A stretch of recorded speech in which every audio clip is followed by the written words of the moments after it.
सभी साथियों को नमस्कार। आज हम देखेंगे त्रिकोणमिति जो मान होती है उनकी सारणी कैसे बनाई जाती है। तो इसके लिए हम जानेंगे और ये वीडियो आप एक बार अगर देख लेते हैं तो आपको ये जो मान है वो बनाने आ जाएंगे और ये सारणी जो है वो बिल्कुल अच्छे से आप बनाना सीख जाओगे। ये कुछ सूत्र लिखे हैं तो इन्हें भी आप देख लीजिए। और वैसे जानते होंगे कि साइन बराबर 1 अपॉन कोसेक होता है, कॉस बराबर 1/सेक, इस तरीके से टेन बराबर 1/कॉट। तो इस तरीके से ये सूत्र हैं और हम मान निकालेंगे। ये किस तरीके से सारणी बनाएंगे आप एक बार देखेंगे और निश्चित तौर पर ये जो सारणी है आप बनाना सीख जाएंगे। यहाँ पर हम पहले 0 से लेकर 1, 2, 3, 4 तक नंबरिंग कर देते हैं। अब यहाँ पर हम देखेंगे कि इन सभी में 4 का भाग देना है। 4 का ये इस तरीके से 4 का भाग देंगे। केवल ये वाला जो हमने कॉलम है ये थोड़ा बड़ा बनाया है किस लिए, क्योंकि इसमें थोड़ी कैलकुलेशन होगी। उसके बाद कोई कैलकुलेशन नहीं होगी, आपको बाकी मान इसी तरीके से रखने हैं। इसमें थोड़ा सा कैलकुलेशन है तो आप उसे समझ जाएंगे तो पूरी सारणी आप बनाना सीख जाएंगे। अब यहाँ पर हमने ये 4 का भाग दे दिया है। यहाँ पर हम इन सबको क्या करेंगे, रूट में बंद कर देंगे। ठीक है,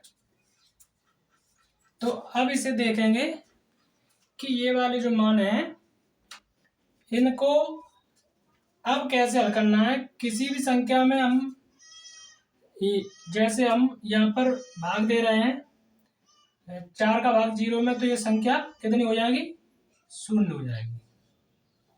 ठीक है, यहाँ पर हम 1/4 लिखा है, 1 बी अंडूड में 4 बी अंडूड में, तो 1 को हम 1 ही लिखेंगे जब ये अंडूड से बाहर निकलेगा, और 4 2 हो जाएगा क्योंकि 2 का वर्ग 4 होता है। ये संख्या हम यहाँ पर देखेंगे 1 बार और ये 2 बार कट जाएगी। तो ये संख्या 1 जो है, 1 हमारा अंडूड से बाहर निकल आएगा और 2 है वो अंडूड के अंदर रह जाएगा। तो 1/√2 ये मान निकल आएगा। यहाँ पर देखेंगे 4 जो होता है वो 2 का वर्ग होता है, तो ये तो 2 आ जाएगा, लेकिन ऊपर वाली संख्या अंडूड के अंदर रह जाएगी।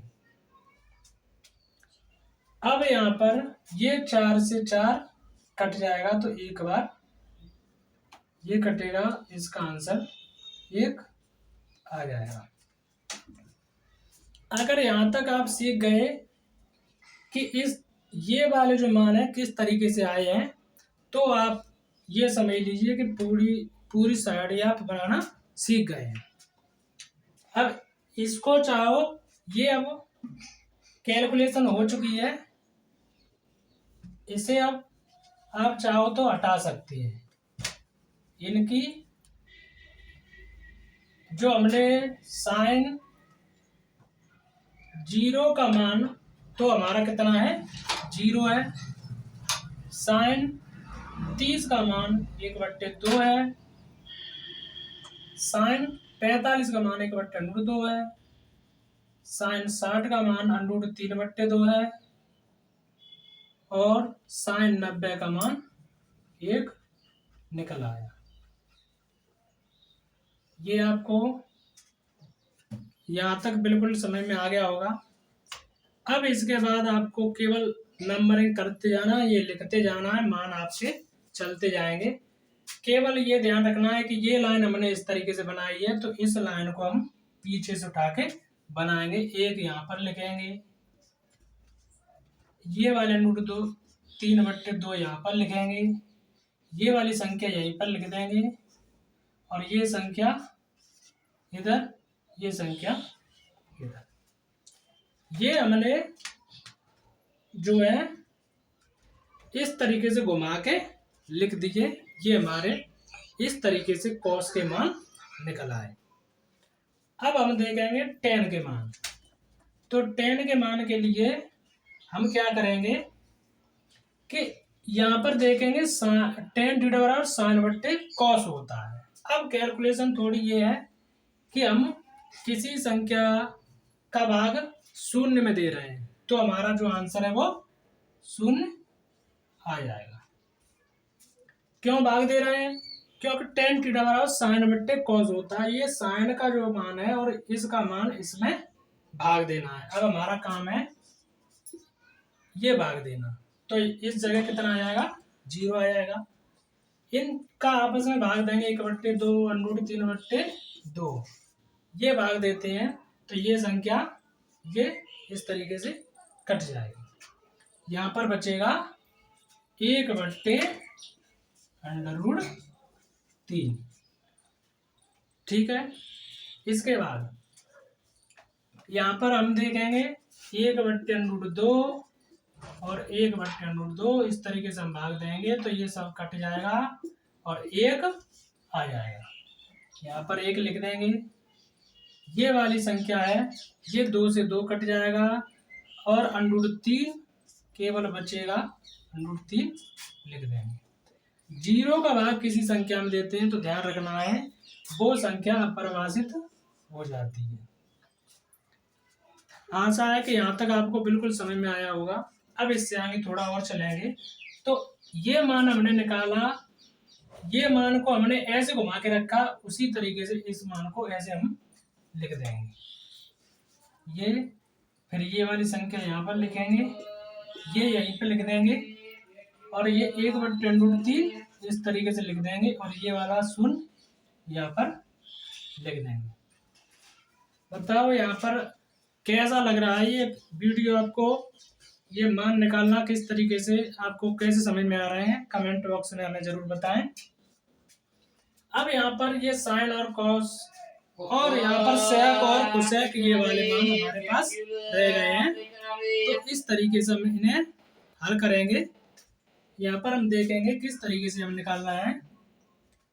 तो यहाँ पर साइन का अपोजिट कोसेक होता है। देखो ये कोसेक है और जो कॉस है उसका सेक होता है, यानी कि इसका उल्टा लिखना है। तो सेक में हम कॉस के मान लिखेंगे, एक का व्युत्क्रम या उल्टा एक होता है। अब यहाँ पर ये वाली संख्या को इसी का केवल उल्टा करना है, √3/2 होगा।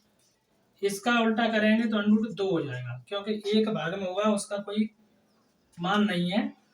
ये 2 के भाग में 1 चला जाएगा, यानी कि केवल 2 आएगा। और यहाँ पर इसका उल्टा करेंगे, यानी कि उल्टे का मतलब होता है ये शून्य है, शून्य के नीचे हमने माना 1। अब इसे उल्टा करेंगे तो 0 नीचे और ऊपर 1। तो 0 का भाग जब हम किसी संख्या में देंगे तो अपरिभाषित हो जाएगी। यहाँ तक आपको बिल्कुल अच्छे से समझ में आई होगी। अब आप इसे उल्टा करके इस तरीके से लिख सकते हैं। देखो, चाहे तो आप इसे ऐसे घुमा के लिख सकते हैं और चाहे इसे साइन का उल्टा करके लिख सकते हैं, एक ही बात है। तो आप इस तरीके से इसे अब यहाँ पर घुमा के लिख देंगे। ये वाला यहाँ और ये वाला यहाँ पर, ये √2 ऐसे ही रहेगा और 2/√3 ये वाला इधर आ जाएगा और ये 1 यहाँ पर आ जाएगा। इस तरीके से आप किसी भी मान को आसानी से बता सकते हैं और इस सारणी को आप इस तरीके से बना लेंगे। सारणी कैसी लगी कमेंट बॉक्स में ज़रूर बताएं। अब ये वाली सारणी आप आसानी से बना सकते हैं और इसमें किसी प्रकार की कोई समस्या नहीं आनी चाहिए।